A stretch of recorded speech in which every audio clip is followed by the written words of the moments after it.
एक बार देवी पार्वती ने देवों के देव महादेव से पूछा, ऐसा क्यों है कि आप अमर हैं, लेकिन मुझे हर जन्म के बाद नए स्वरूप में आकर फिर से बरसों तप के बाद आपको प्राप्त करना होता है। आपके अमर होने के रहस्य क्या हैं?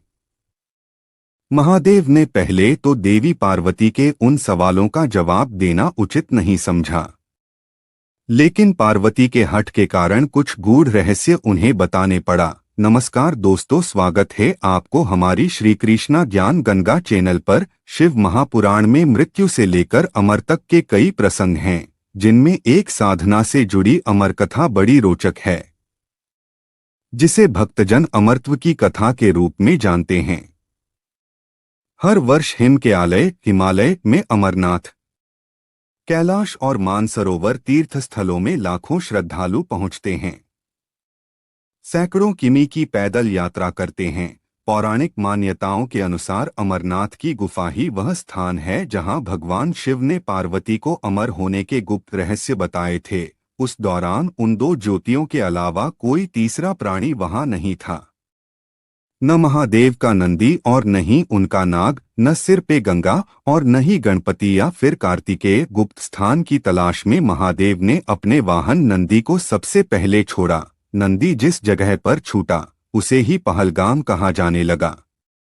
अमरनाथ यात्रा यहीं से शुरू होती है। यहाँ से थोड़ा आगे चलने पर शिवजी ने अपनी जटाओं से चंद्रमा को अलग कर दिया। जिस जगह ऐसा किया वह चंदनवाड़ी कहलाती है। अमरनाथ यात्रा में पहलगाम के बाद अगला पड़ाव है गणेश टॉप। मान्यता है कि शिव ने एकांत की तलाश में इसी स्थान पर अपने पुत्र गणेश को छोड़ा था। इस जगह को महागुणा का पर्वत भी कहते हैं। इससे आगे महादेव ने पिस्सू नामक कीड़े को भी त्यागा था। जहां पिस्सू को त्यागा था उस जगह को पिस्सू घाटी कहा जाता है। इस प्रकार महादेव ने अपने पीछे जीवनदायिनी पांचों तत्वों को स्वयं से अलग किया।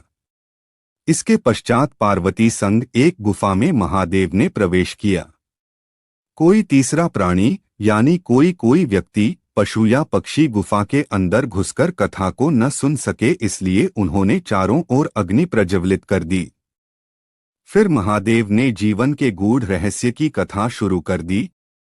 कहा जाता है कि कथा सुनते सुनते देवी पार्वती को नींद आ गई।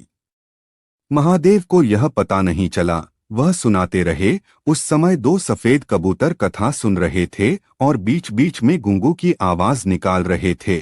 महादेव को लगा कि पार्वती सुन रही हैं।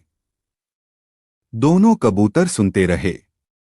कथा समाप्त होने पर महादेव का ध्यान पार्वती पर गया तो उन्हें पता चला कि वे तो सो रही हैं। तो कथा सुन कौन रहा था? उनकी दृष्टि तब उन कबूतरों पर पड़ी तो महादेव को क्रोध आ गया।